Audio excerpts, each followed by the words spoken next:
سیاسی طور پر مستحکم ہو اور وہ جڑا ہوا ہے معاشی استحکام سے، اور جو اس سے بھی بڑا چیلنج ہے وہ آپ کی سوسائٹی، آپ کی جو آپ کا سماج ہے اس میں جو ڈیمیج ہوا ہے اس کو بہتر کرنا ہے۔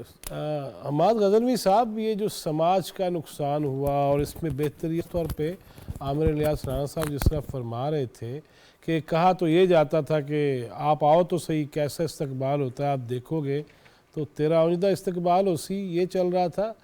یہ بڑے بول جب تک کوئی بھی ہو، میں ہوں کوئی بھی ہو، اور کسی بھی طبقہ فکر سے ہو، کسی بھی شعبہ زندگی سے ہو، اس سے تو منع کیا گیا ہے۔ کیا دیکھ رہے ہیں؟ نہ بولے جاتے تو زیادہ بہتری نہیں تھی ہمارے معاشرے میں، ہمارے سماج میں؟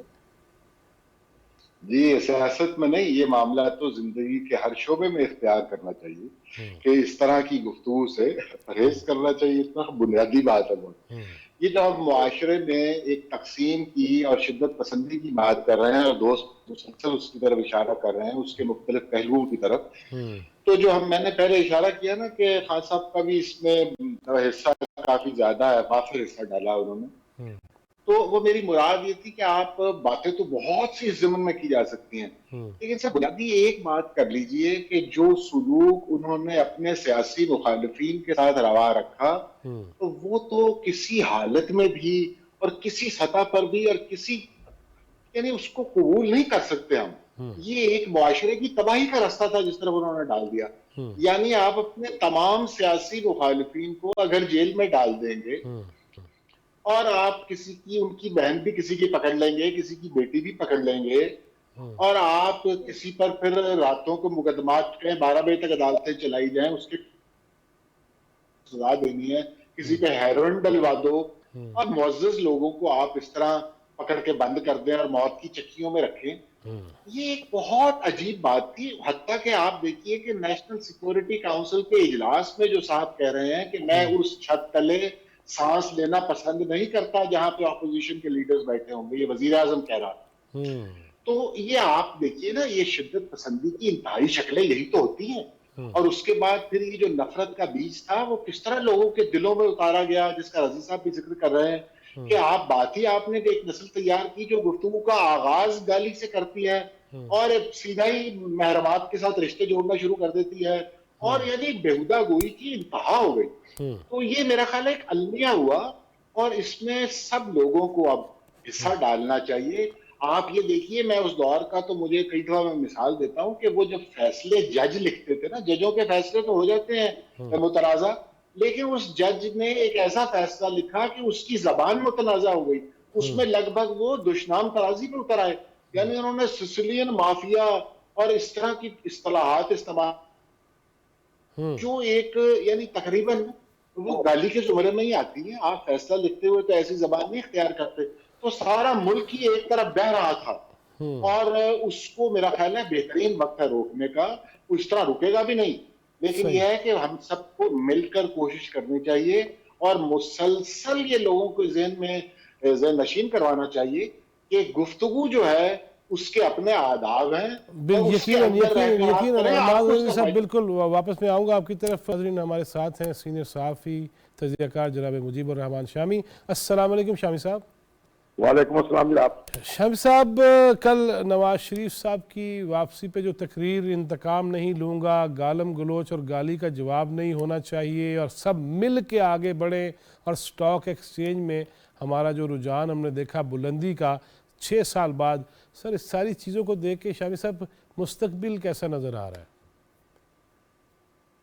مستقبل بڑا اچھا نظر آ رہا ہے، اگر ان سب باتوں پر عمل ہو، سب مل کر آگے بڑھیں اور پاکستان جن مشکلات کا شکار ہے اس میں سے نکالیں، لوگوں کی پریشانیاں کم کریں اور معاشی طور پر اپنے معاملات پہ قابو پائیں اور سماجی طور پر قوم کو متحد کریں، تو مستقبل یقیناً روشن ہے۔ اور ہمیں امید رکھنی چاہیے کہ جیسے نواز شریف صاحب نے جو لہجہ اپنایا ہے اور اس کا دوسری سیاسی طاقتیں بھی اس کا جواب دیں گی، اور دوسرے ادارے بھی جو ہیں وہ اسی اسپرٹ میں کام آگے بڑھائیں گے، تو انشاءاللہ یہ ایک بہتر ماحول پیدا ہوگا پاکستان میں۔